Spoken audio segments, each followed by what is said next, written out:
हाय नमस्ते प्रणाम। तो देखी फेसबुक पर एगो कस्मा दीदी कमेंट कइले बानी कि हमार भतीजा के जनेऊ एगो जनेऊ के गीत सुना दी। दू चार गो जनेऊ के गीत एगो तो सुना देले बानी, एगो और सुना देनी, एगो और सुना दे तनी रउरा के हम जितना कम उतना सुना दे, वही खातिर बैठले बानी।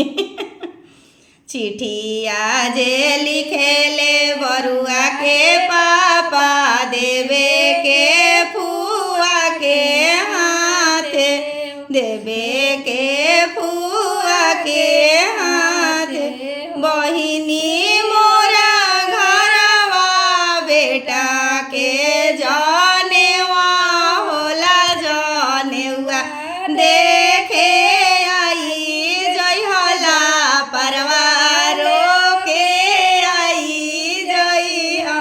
चिठिया जे लिखेली संगम के फुआ देवे के भैया के हाथे, भैया भौजी के बतिया करे जा साले हम नाही आईबी, हम नाही आई। भैया भौजी के बोलिया करे जा साले हम नाही आईबी, हम नाही। भैया भौजी के झगड़ाई याद बाड़े हम नाही आईबी, हम नाही।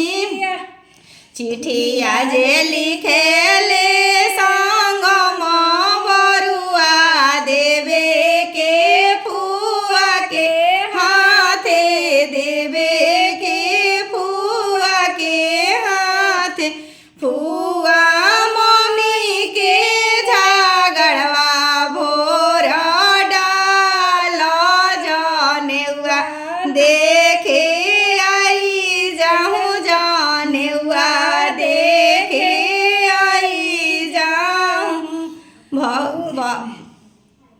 भुआ मम्मी के झगड़ा भोर डाल जनेउआ देखे आई जाऊँ, ला परवारों के आई जाऊँ।